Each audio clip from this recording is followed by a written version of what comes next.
Welcome to The Eyes of Indigo with your infinitely curious hosts, Iris Carter and Margot Ross Sears. Our show is broadcast live at 9:30 p.m. Wednesdays. Socio-spiritual topics are laced with humor as we discuss weird stuff in a rational way. Learn more about us in our first episode, The Prequel. Shows are recorded and available on YouTube, Facebook, Spotify, iTunes, and other aggregators. A keyword searchable index is at iriscarter.com/EOI directory. Share ideas and comments in the program chat or by email. Be sure to like, subscribe, and share our show. Let us know you're here by typing your hello in the comments because we are thrilled to welcome you as we begin another adventure right now. Hey there! Where are Iris and Margot? We have come to play.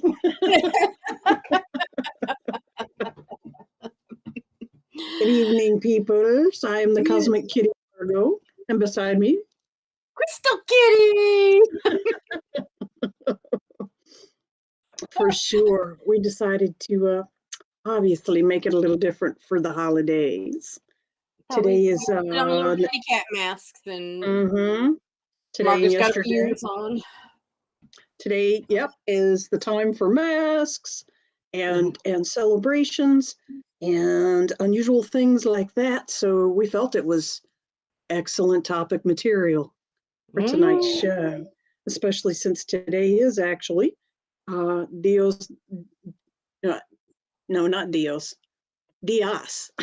Dios de los Muertos. Dios is God. Dios is days. Yeah. Dia de los Muertos. Day of. Dia, not with an S. Sorry. Isn't that interesting? I just thought of something. The word for God in Spanish is plural, meaning more than one God. Well, and just like adios is saying God. Exactly. The Dios. Means at or with. Dios, God. Or is it really plural? I mean, is there such a word as Dio? Nope. Okay, so it's not really plural. We've got it words could be just an in S. Yeah, it could be just a word that ends in S.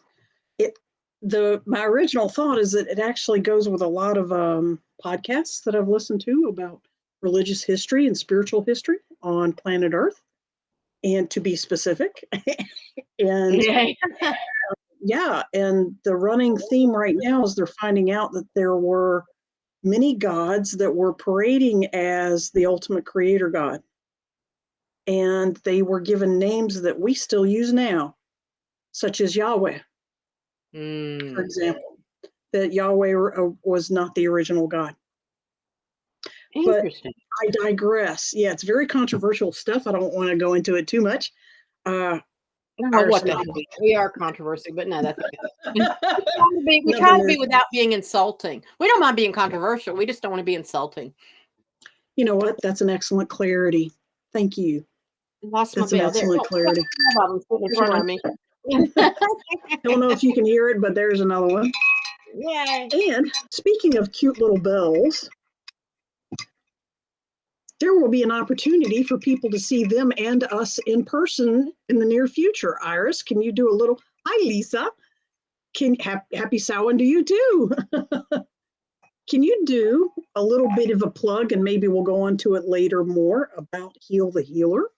Yes, Heal the Healer is coming up. It is a 4-day immersive weekend for people to rediscover themselves and literally remind you how to heal yourself. The whole premise being that as healers and energy workers, we give a lot of ourselves, and we're at a stage where it is encouraged to take care of yourself, because what we're doing is we're moving forward with the people that are moving forward and moving to higher dimensions and that sort of thing. The people who are not ready to move, we're not trying to change them. They'll come along when they're ready. And so we have to kind of change gears. And so we want to encourage people to join us as we offer information, reminders, and opportunities to heal yourself and to move forward. And we've got speakers. It starts on a Thursday afternoon. Check-in is at 4 o'clock, and we leave at noon on Sunday. All meals, room, all that stuff is included. The only thing that's not included is if there's an optional trip to the local aquarium, which is about $12. If you want to do that, it's on your own. Like I said, we're going to have speakers, and it's going to be at Trinity Center, which is a beautiful retreat center on Emerald Island, so off the coast of North Carolina. And early bird registration is happening now and is till the end of the month. I didn't tell you we got another registration today. So yes, so people are already starting to register. Limited number of spaces. If you're interested, please let us know. Please consider going ahead and getting signed up at the best rate. People have commented we've got really good rates when you consider everything pretty much is included. You don't have, unexpected hotel bill or extra food to buy or whatever, because the meals and all are going to be served. Go to my website, iriscarter.com, and you'll see a link at the top for the summit. And Heal the Healer Summit weekend. Yeah. Yeah. Thank you. Yes, you're welcome. We've got lots of little surprises along the way during the event as well. Yes. So, yeah, there's benefits on top of benefits. Tonight, I put little masks on our flyer too. Samhain, Hallow-e'en, Dia de los Muertos, 3 unique celebrations merge in the middle of autumn and are celebrated in different ways by different cultures. What are the differences? What are the similarities? Are we conjuring, mingling, or insulting spectral beings?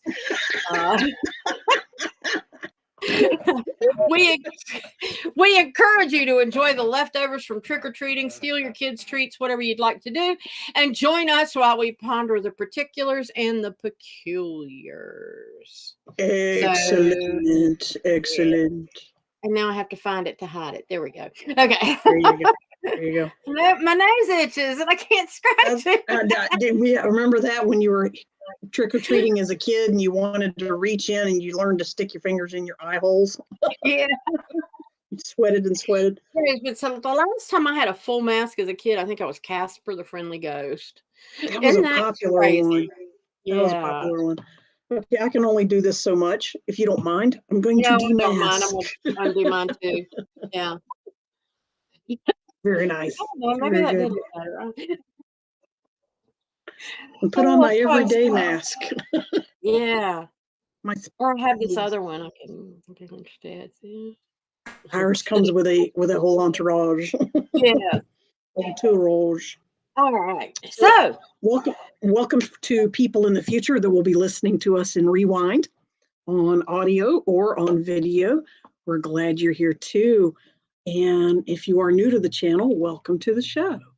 So Iris, tonight we decided on sort of a timeline of speaking relative to what's already there. Samhain occurs roughly first, and then Hallow-e'en, and then Dia de los Muertos. So, hey Val.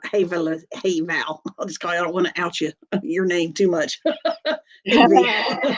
love the costume. Appreciate it. For sure. Oh, she'll see it in Rewind.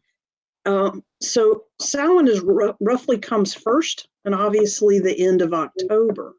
So let's talk about that first. Well, first of all, let's look at you want to talk about the whole trilogy? Yep. Yeah. Notice it's a trilogy that comes up in spirituality a lot. And one thing, maybe you should point out what we were talking about right before we came about the sun and the moon. You know what? That would be a good peek behind the curtain. Yeah, sort of. Yeah. So I was telling Margot that, where I live, my one end of my house faces south and the other end faces north. So when I go out my front door in the morning, I'm looking straight into the sun. And in the evening, I see the sun go down, and I watch the moon come up behind it and follow In the your back same. door. Yeah, it's just everything's going east to west, right? This morning, now I've been watching this for a year, same trips. And I go out the front door this morning, and the sun is at a 45-degree angle, different, heading south. And I'm like, what the fuck? And I looked in the sky, and the moon is over here in the north. And I'm like, who moved my cheese? And Margot said, about a week ago, I noticed the same thing driving north on a highway that I've driven north on literally probably hundreds of times. Okay, from up Highway 17, which is dead north to Wilmington. All right. And the damn sun was setting in the south. And the shadows were pointing to the north, which was supposed to be the east. And I brought it up to my husband, and he was like, highway facing wrong direction. And I was like, that's fine. You got your reality. I got mine. That's part of being married. And but I noticed the exact same thing that does. And for clarity, it's not really that the sun is moving, but that the earth has moved. The earth has changed direction. And if you or anybody is out there is interested, it might behoove us to check out some of the non-mainstream reports about geologically what's happening to the earth in terms of magnetic pole shifting and well, they switching. just had the earthquake in Northern California. Yeah, what'd you say about the earthquakes in In the last California? wave, there was an earthquake in Northern California. There were almost a series of them that went all the way up into Canada.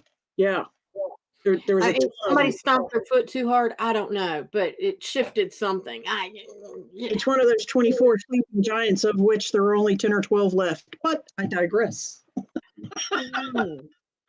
Did you ever wonder? I mean, I've heard the things like, can we get a few thousand people, like maybe a bunch of people in the New York, what's that big arena in New York? Anyway, Madison Grand Square Central Garden. Station. Oh, Madison Square Garden. Yeah, in the garden, and like get them all to jump at one time and see what happens. See if we can make this island boogie. Yeah. Maybe we'll try that during Heal the Healer because it is on an island. Ooh. Let's see if we can slosh the water. It'll come right at you.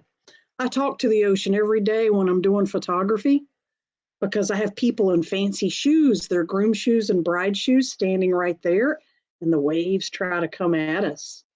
And they'll come too close. And I now have a rapport with the ocean that I'll say, I told you, don't touch my people.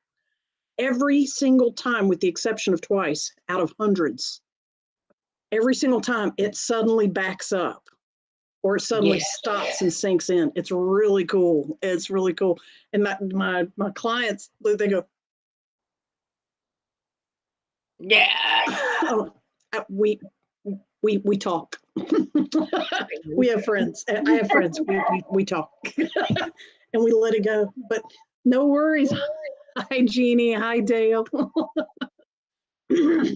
I'm looking.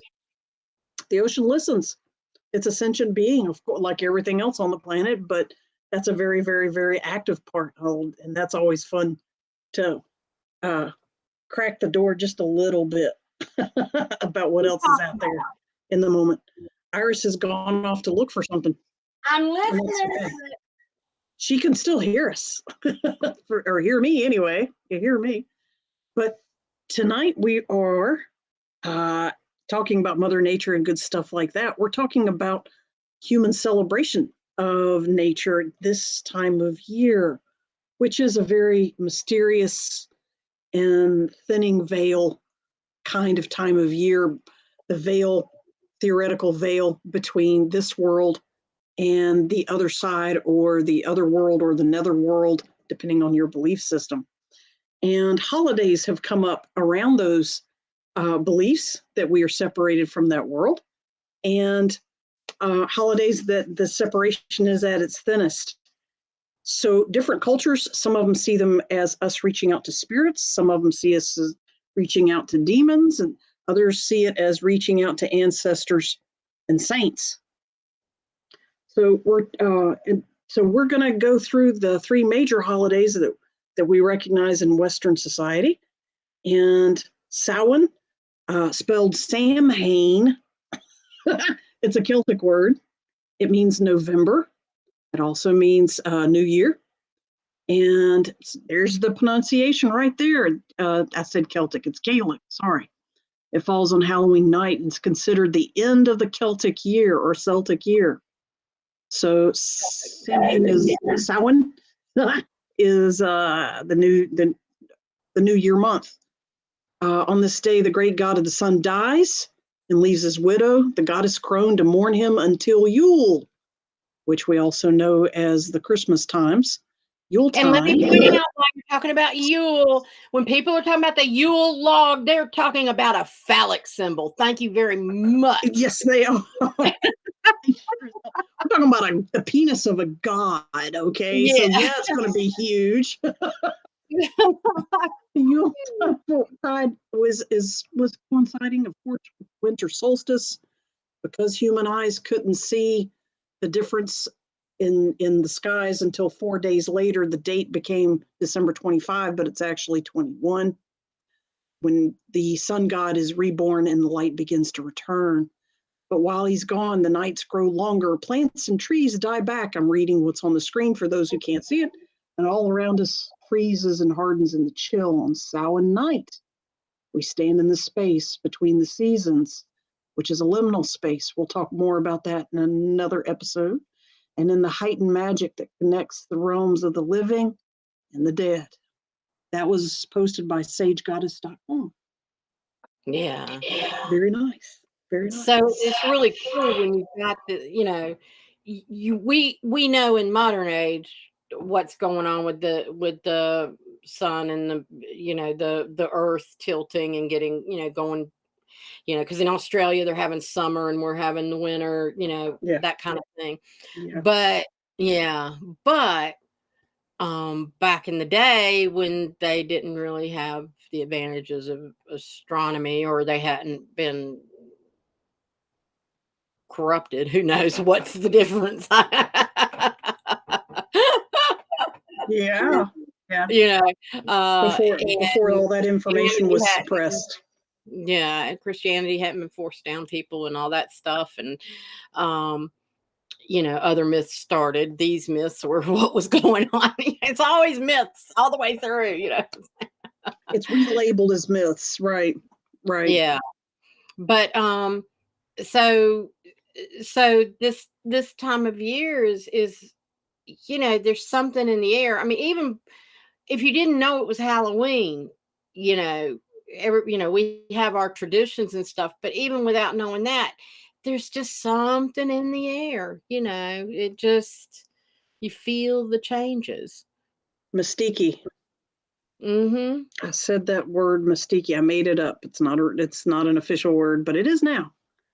Yes. I said it in public, and a girl jumped out and said, "Mystique, I love that." And I said, "Good, take it and run." I just made it up. But it describes very well stuff that is mysterious, which is probably the proper word.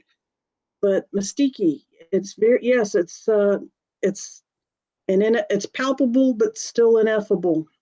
Mm-hmm. The vibration is different all around. Yeah. And we recognize, the seasons are changing. It was so funny at work. There was this guy that said he hates fall. And we said, why? It's not necessarily I love fall because of Halloween. And there are things I like about each season. But I prefer spring because things are warming up and green and growing again. And that's, But he said, I just don't understand why we celebrate things dying. Everything's dying, and I'm like, well, I get that, but it's rebirth and regrowth. It's, the old leaves have to come off so the new ones can come on, and that sort of thing. It's a bunch of dead leaves, everything's dead, and we're celebrating. And I'm like, interesting. Interesting. He's showing that he has a very limited understanding of what is death. Yes. Or what all that death is, not just one thing. Yeah. Yeah. You're showing your naive ignorance. Yeah. About what is death. Yeah. Death is definitely something to celebrate. It is way cool. It's instant enlightenment in some cases. For some people, it is. It will be.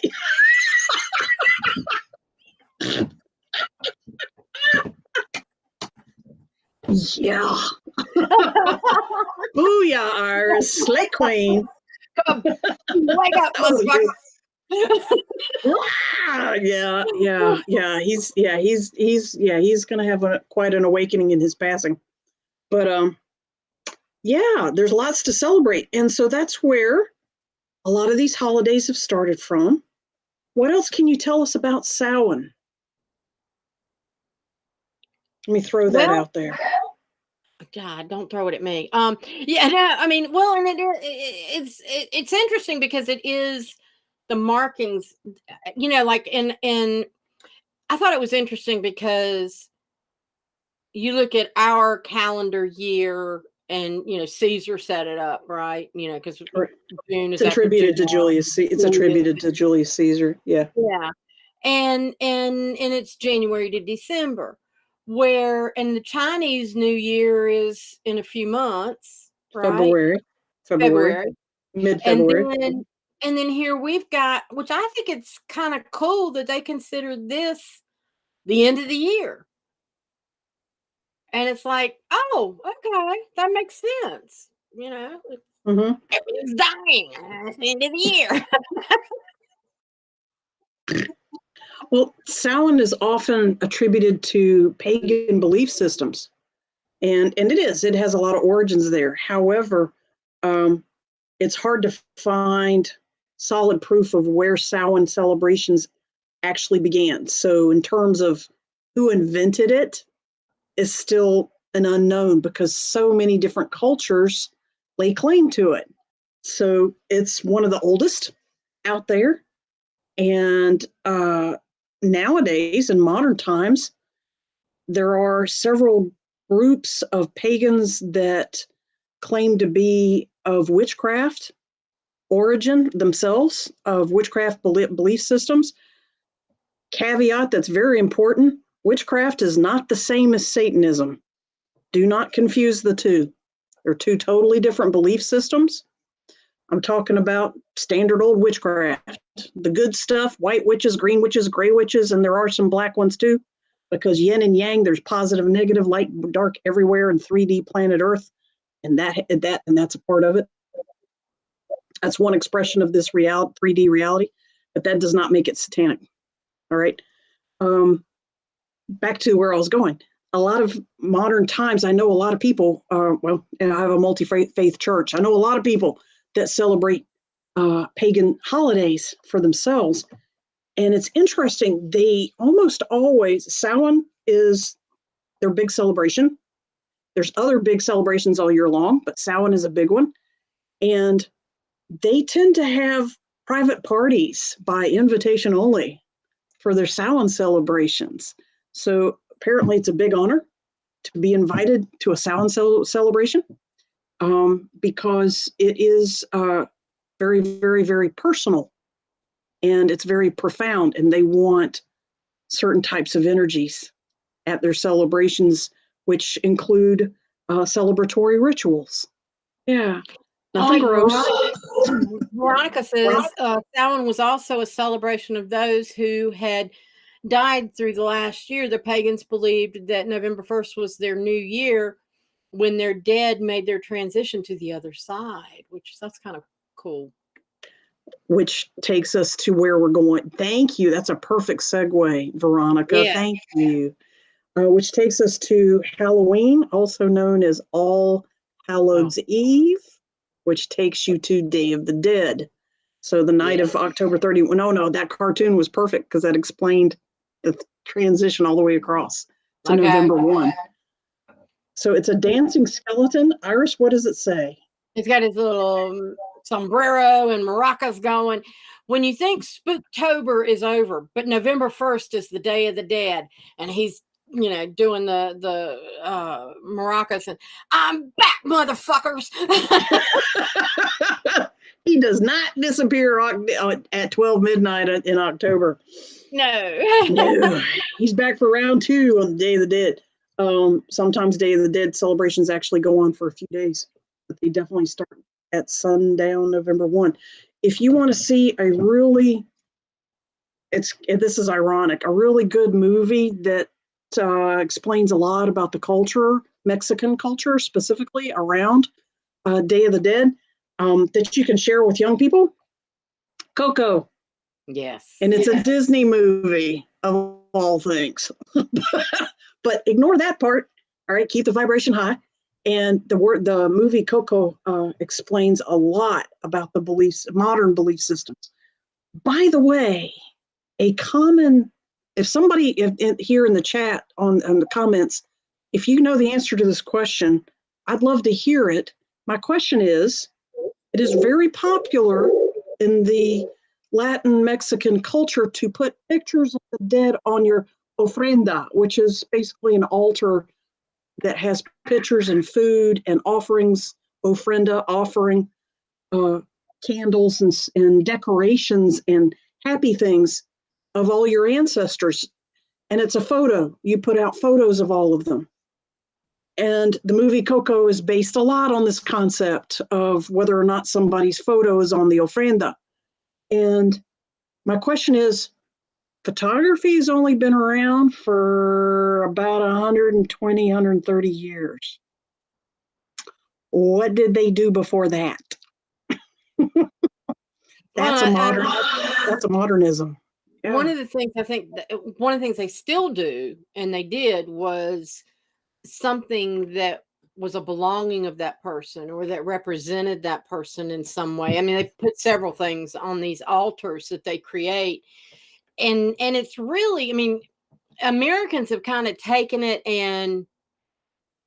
and commercialized it, but it's actually very sacred to the Hispanic population or the Latino population, because it's a day that they spend honoring their ancestors and people that are very close to them that have passed away. And they create these altars and they put their favorite foods out there, and they're inviting them to come back and see the way that they're being honored and providing for them. It's like a welcome home kind of thing. And then at the end of the day, the food that's been left out for them is consumed by the people who are alive. But it's, and it is a day of celebration. Yeah. But it's very respectful, very right. You don't. There's no debauchery and getting drunk and screaming and yelling and getting smashed and hammered like some celebrations are. Party. Yeah. It's not a fiesta like that. It's not a fiesta like that. It's there is singing and dancing, but they are eloquent singing and dancing and elegant singing and dancing and it's sort of like when a church does a revival. It's very upbeat, but it still has a formal, somber edge to it that you don't go all out with the crazy. Yeah. Yeah, you don't go all the way out. She mentioned, All Hallows Eve, Halloween is the 31st, All Saints Day is the 1st, and All Souls Day is the 2nd. And then she added that All Souls Day mirrors this in the Catholic Christian faith of celebrating all those who have passed in faith. Yes, they do. So, yeah. Yeah, I've seen a couple of rumors that the number one most common holiday across multiple cultures worldwide is, and they were making us guess which one it was, and somebody said Christmas, and I said, no, it's got to be New Year's, because that's a universal thing in all cultures. No, November 1. So I hadn't had a chance to look that up, but I'm like, that's intriguing. But, they're celebrating ancestors, and everybody has deceased loved ones and ancestors once you get past the age of 3 or 5. So, and more as you get older. So it makes sense that there are multiple celebrations right in a row. Yeah. And that it can go on all week instead of just that one day. And a lot of Latinx people are Catholic. So they are celebrating All Saints, All Souls, Dia de los Muertos, all at the same time, as well as the Celtics are on the other continent of Europe. Yeah, the motherland for some of us. Yeah, and some of them too. That's sort of Spain and Portugal were in the motherland as well. Yeah, there you go. There you go. So, Halloween. Yeah. So Halloween's interesting because of all the different, it started with turnips, not pumpkins. And, the fact that it was All Hallows Eve, it was considered a time where the demons and mischief makers were, it was their last free night on It was Earth. Fat Tuesday, nationwide instead of just New Orleans. Yeah, really. But but the veil is also considered to be the thinnest because of the time It's of year easiest that for them to come across. Yeah. to come across, and they're having a big hoo-ha time and causing all kinds of mischief. And so the idea for creating masks and costumes and things grew through the years, but it started as you have to disguise yourself as one of them so they don't recognize you and try to do mischief to you. Yeah, you don't want them to get you. And then trick-or-treating, the idea was, give us some candy or we're gonna pull a trick on you like the demons would. And yes, things grew. sugar and then became the appeasement. Yeah, sugar was appeasement, which and then the became a candy cultural companies appeasement. got involved and all hell broke loose. Commercialism, baby. Do you know what I heard this week, which is something that I had already suspected and kind of heard nibbles of, but that it actually went mainstream media? This guy did some research all the way back to the 50s, and there has never been a case reported that he could find of a child being poisoned by candy or biting into razor blades in a piece of fruit. It just didn't happen. It was all urban legend. I've heard that too. So now mainstream has reported on that as well. Yes. Yeah, that was just play more Halloween scare tactics. People still shouldn't be careful because there are enough weirdos out there that would do something like that just to be. But generally, people ain't got time for that. It's like if you want to hurt a kid, there's more efficient ways just to be really morbid about it than to do that. I know. There are easier ways. You can give them a heart attack just by scaring them. Well, why mess with buying poison and putting it in the candy and it being discovered? Just scare them. Somebody that would do something like that wants to see the results of their action. How are they going to do that? So you're careful about what house you go up to because, they want to see the immediate reaction of their transgressions. So, Halloween has changed over the decades. It's very, very different now than when you and I were bopping around in our little costumes and makeup back in the day. One of my best Halloweens and the best costume idea that I then took to do an adult haunted house with the Parks and Rec department later. My dad, we had you opened the door and it was a big glass door then for the screen door. And we had a little entryway, and then right off that entryway was a powder room. It was just a toilet and sink. And so the doors, like you could open the front door and the door to the powder room could be closed. Well, Dad hung a black curtain in front of the powder room door and left it open, and he hid behind the curtain. Hung a black light over the front door, wore a white sheet and put black gauze over his face, socks on his hands, socks on his feet. And that black light, when he came out from behind the veil, it looked like the white sheet was just floating across the room and without a face. We had more trick-or-treaters that year than we ever had. Mom was running and getting old Christmas candy to give out to them. I think we made like 150 bags that year of treats and still couldn't find enough candy to give out. And what was when we lived in a court, and I went out with some friends and up to the top of the court and looked down one time when the door opened, and you could see Dad all the way from the top of the court.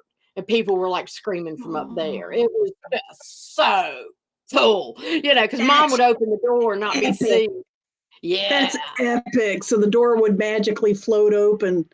And then this ghost would come out from behind a curtain. And then the footless floaty guy. Did your dad make woo-woo noises? We had the haunted house noises going in the background on the stereo. He didn't have to do it all. And we had like teenagers that were older teens that wanted to come down and just see it. They didn't care about the trick-or-treating part. They just wanted to see it. And there was one girl that, she was like 15, 16 years old. And they were having to drag her. She said, no, I want to go. And she knew who it was. She knew it was my dad. And we told her all the tricks. And no, that's too scary. That's too close to reality for her, right? Yeah. And if it was little kids, Mom answered the door. If they were 2 years old, she answered the door. But let's say that's responsible. That's responsible. Yeah. That's very cool. But we had fun. What was mm-hmm.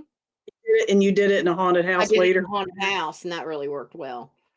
Yeah, it would. That's a terrific idea.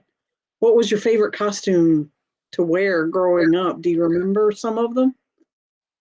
I remember I was on the Mr. Green show in Greensboro. It was that little wonky UHF channel that, back when you only had 3 networks and you could get some there was a local radio station. Mr. Green and I was a gypsy, which would be totally totally un-PC this day and age, but I was a gypsy. What else? And that was a cool costume too. And I did, I can remember some of the ones I did when I was real little. I was, remember Carol Burnett's show? I was the charwoman, the housekeeper lady. Yeah, the cartoon. I looked like I had saggy boobs. And took care of the bucket and a mop. Yeah, the puffy hat, right, and the mop and bucket. Yeah. Oh my gosh, that's very elaborate. That's cool. That's very cool. Yeah, we had fun. Yeah, we did stuff like that. Did you and your sister? She was a different age group than you. Did she? Yeah. Did she go with you, or you went with friends? When I was real little, I think she would go, and then she walked with me. By the time we were in the neighborhood, like when I was about 10 years old, I would go with friends or go by myself, and I would just meet up with friends. I'd see them, as we were walking around, because we had a huge neighborhood with lots of kids. And now nobody goes door to door hardly. Exactly. When was the last time you saw trick-or-treaters at your door? I have lived where I'm living now for 15 years, and I've never had a trick-or-treater. I've lived where I have for 13 years, and I've never had a trick-or-treater. They all do the trunk or treat, either held by the police or the fire or a church. Or they pick a really nice neighborhood. There's I still hear about it. My friends that have nice neighborhoods, they still mention it, but I live in a middle American townhouse complex, and even then, nope. they go to the trunk or treats on the weekends. They're worried about safety. And I'm like, y'all are missing a major bonding ritual. Yeah. Running through the neighborhood, screaming and laughing, and totally hopped up on sugar. Leaping over fences and ditches. And there was something that reminded me about that bonding, because they showed some pictures of some movie star that was out trick-or-treating with his kid and how simple the costumes were and stuff. And Lisa says, oh, please, gypsies are cool. Thank you, Lisa. And and then she said, she's had like 20. Yeah. But good. But thinking about the parents that'll dress up just for the fun of it and go out with their kids and that sort of thing. But there is some man, he's done a series of videos. I've seen him on, I guess they're on Instagram, but I've seen him on Facebook. And he's dressed like, which character is it that has the William Shatner mask? Which character has the mask? Halloween. Yeah, is it Halloween? Oh, Michael Myers turned inside out. Yeah. Yeah, it's William. It's actually a William Shatner mask without Shatner any mask. color to it. And but this guy, he dresses that with the jumpsuit on, and he's got a little kid that looks like he might be 4 years old, dressed exactly the same way. And like they went out, like it shows them like walking around the neighborhood, or they went to like a Home Depot and were doing all kinds of weird stuff, and people were cracking up because it was just so cute. And I thought, that is so wonderful that kid is getting able to experience that with his dad. And then they'll go, like they went to one store that had like pianos and organs, and they went to a high school. They got a high school in on what they were doing, and they went to the band room. And as they walked in, there was a kid on the xylophone playing the music, the theme to it. Ding And so ding then ding the ding dad ding ding ding ding ding ding ding ding ding ding. Yeah. and the dad goes up and he does it, and the little kids, and then the kid has this special dance he does every time they play that music. And so in every video they did, they're playing the music at some point, He whether has it's on piano, he has his own boogie. and he's got Right. a little boogie he's doing, and it's just priceless. It is priceless. I wish I could share it with y'all, but it's good. Yeah. So I didn't mean to go down a rabbit hole there, but I love that. That's cool. That's cool. That's cool. yeah.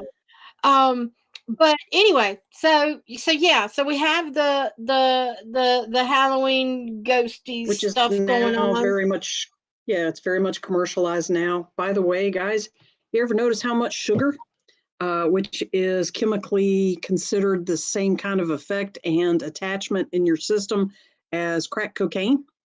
It's considered the crack cocaine of the food world. But have you ever noticed how much commercialism puts sugar at this time of the year? Halloween, Thanksgiving pies and desserts, Christmas candy, Christmas desserts, and New Year's champagne, booze, alcohol. That's all liquid sugar. And it keeps going through Valentine's in February. Candy, sugar, chocolate, all that. Yeah. Yep. And Lisa's commenting on that. Yeah. What does it say? They used to do trick or beer. The dads would walk with the kids and we handed out candy and beer. The whole neighborhood did it. That is awesome, Lisa. That's motivational. Bring back the Halloween trick or treaters. We'll do trick or beer. Trick or shots. Yeah. Trick or candy. Trick or shots. Yeah. How you can go to like a place that serves mega beers and get the little tasters. You can have those out, and so they give those out to the dads. You don't have to give them a whole beer. Yeah, give out little shots of beer. Yeah, for sure. And then Dale and Jeannie said we had 28. It was great. Superman in Hawaii. Wahine gave out the goodies. Kids loved it. I bet they did. Wahine. I saw a picture. Yeah, Wahine. Oh, I'm sorry. I don't have my glasses on. Superman. She was a Wahine, and I'm guessing she was the Wahine, and Dale, which is a female, and Dale was the Superman. That's so sweet. That's awesome. I saw a picture on their timeline with him in his little Superman costume. It was cute. There were quite a few trick-or-treaters out here in the UK. Yay, Veronica. So, yeah, Veronica, do you guys still do a bunch? How is Halloween commercialized in the UK, like in big cities or out in the country, similar to the United States, where it's commercialized both in big cities and in rural areas? I'm curious about that, considering that some of those things started in Celtic pagan traditions, which the origin is in the UK area. She says much more than it used to be. Yeah. Thank you. Thank you for answering that question. Worldwide. So that makes sense. Thank you. Yeah. It'd be interesting to see if Canada is influenced by this as well, which makes sense because Canada is still a British territory. It's still under the crown, so it makes sense that the culture would be there. And they're right. The U.S. they're doing it they're doing the same The thing. Western culture, they're probably doing very much the same thing, although they do some things different, like ice hockey is bigger there than here. Yeah, posers. Yeah. Down so in America. Yep. It was an interesting thing that you came up with, I thought, or found, and I thought it was really good. So do you want to explain that? Sure. So switching into Dia de los Muertos, or Day of the Dead, it's about honoring your ancestors. And we found this beautiful post that gives it a concreteness in a Western sense rather than just abstractly dead ancestors. And it's called Ancestral Math. I'll read it obviously, for people that are following us on audio. You to be born, you need 2 parents, 4 grandparents, 8 great grandparents, 16 second great grandparents, 32 third great grandparents. I'm going to go with numbers: 4th, 5th, 6th, 7th level. 32 people, 64 people, 128 people, 256 people, and their parents, 512 people. Their parents, you need 1,024 eighth great grandparents, and in the end, for 9 generations, you need 2,048 people. And it says, for you to be born today from 12 previous generations, you need a total of 4,094 ancestors over the last 400 years. So for us, that would I'd go back quite a bit. Think for a moment, among these people, how many struggles, these 4,000 plus people, how many battles, how many difficulties and sadness, and how much happiness, how many love stories. That's over 4,000 love stories, most likely, that ended up with a baby. How many expressions of hope for the future did your ancestors have to undergo for you to exist in this present moment? Honor them. We honor them. Yeah. No wonder we carry so much genetic bullshit around with us. Yeah, and we do, and it's called ancestral baggage. It's called skeletons in the closet when it refers to family secrets.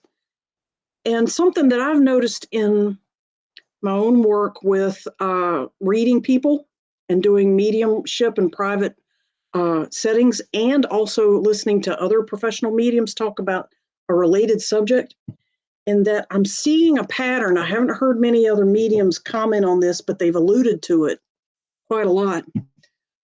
I'm slowly coming to, not even so slowly, now I'm quickly coming to the conclusion that we are actually our ancestors. Now, on one level, yes, time doesn't really exist. It's not really linear. We do exist on all points at the same time, everywhere, instantaneously. So we are infinitely connected to everyone. You are your mother is you. The stranger on the sidewalk is you, and you are them. And your ancestors are too. So there's that concept that this ties into and sort of validates it.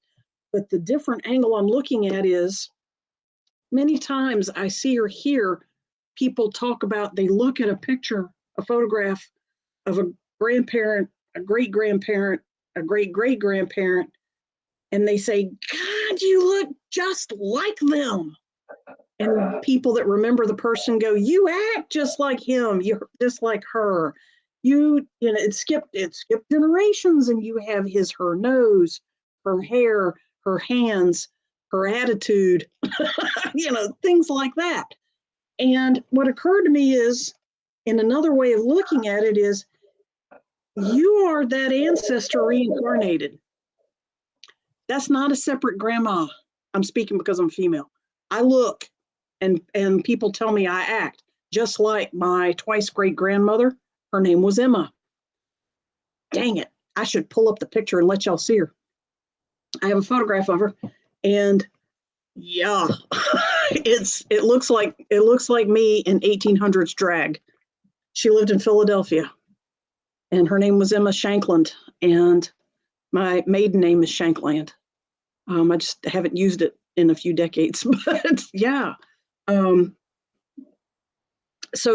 I'm of the ilk that, of the mind, not ilk, but of the mindset that when you honor your ancestors, you are honoring another expression of your higher self. Yeah. And you probably reincarnated from that to be here on this timeline that you help set up as it goes forward. Yeah, for sure. Veronica added, our house we did things like bobbing apples, etc., and more 5th November celebrated with a bonfire night, but not really trick-or-treating. That's cool. And she added, she said it's 2:20 a.m. and I need some sleep. Thanks for the company. Thank you, Veronica. We appreciate you joining us. That is Thank awesome. you, sweetie. Namaste. Go sleep well. Yes. I'm going to see if I can find Emma's picture. If you could. Yeah, and yeah. Take the wheel for a minute. Yes. And well, while you're doing that, I want I think we've covered, there's this doesn't, all of this stuff that we've talked about, whether it's the dead, the dying, the scary, the spooky, whatever, I think it's important to look at this time of year and not, I can't watch horror movies like I used to. I love really mystery type things and stuff, but the real slashy, stupid person tripping in the woods kind of movie. It's like, really? Oh, the stereotypical stuff. Yeah. Yeah. But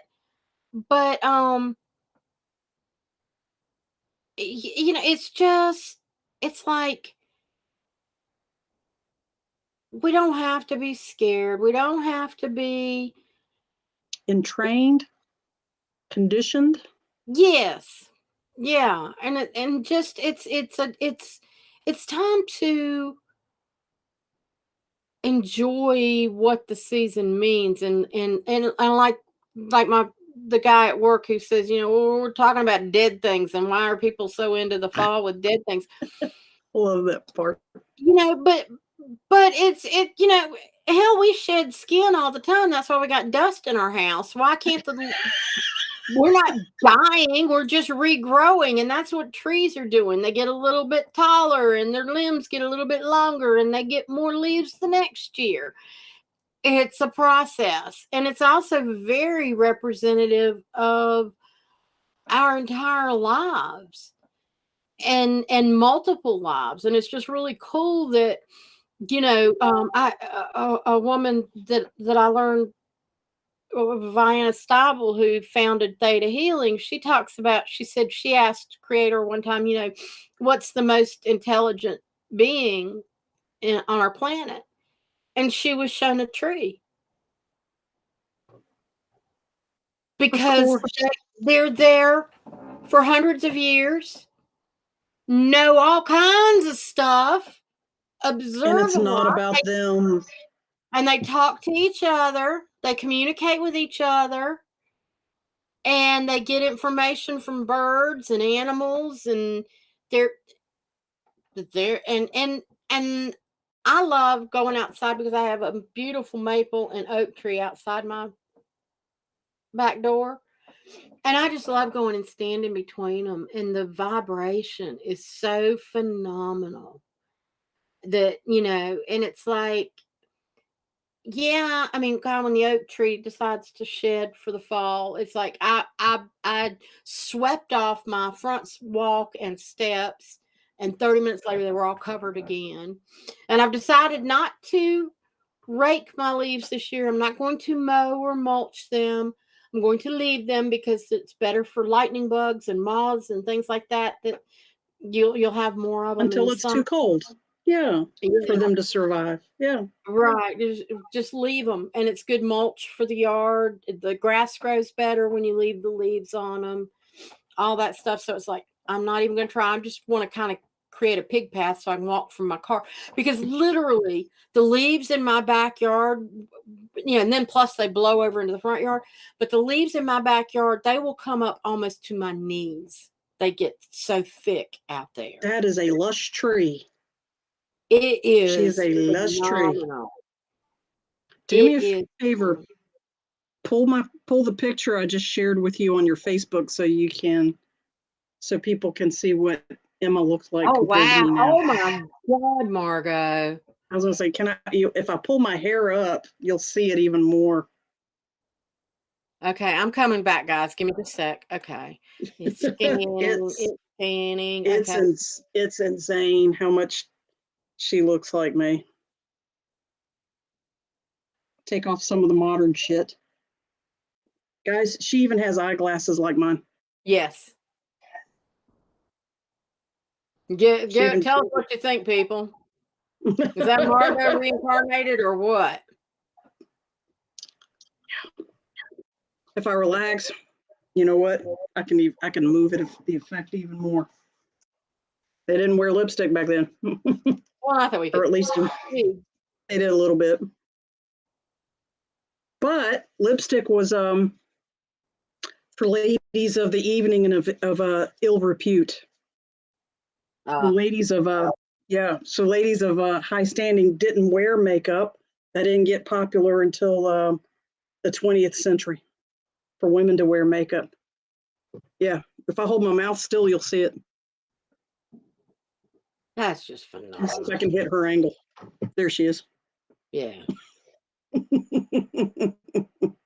even got that nose. She's got a little fat wide nose, thin upper lip, a little bottom lip sticks out, but same kind of eyes. Dale and Jeannie said amazing, and Donna said, wow, yes, reincarnation. Same eyebrows and definitely the same hair. Same glasses. Oh my God. Talk about how trends come back around. You know, she's got that curly full hair. If I put when I put on a veil and imitated her, ooh, Halloween costume. Carried her picture around with me. Yeah. She is my father's great grandmother, and she never got married. Yeah. Yeah. Dale and Jeannie said, look at the shape of the mouth. Yeah. The mouth, the eyebrows. Yeah, all of it. I mean, it's like, bam. I definitely reincarnated from there. And I've got stories about her that I'll tell you guys someday. I know stories about what she did in her lifetime that are pretty freaking cool. So when we get to an episode that we're talking about that kind of thing, I'll give you some stories. Curious you have your abilities. Oh, I meant, sorry, wrong one. That was that would Donna. be interesting to see if she, I would. I'm trying to think if there's nobody else alive now that knew her. I am a oops baby of a very old family. So I'm one of the few people still alive at all in my family. So there's nobody. So what I remember is all that I got.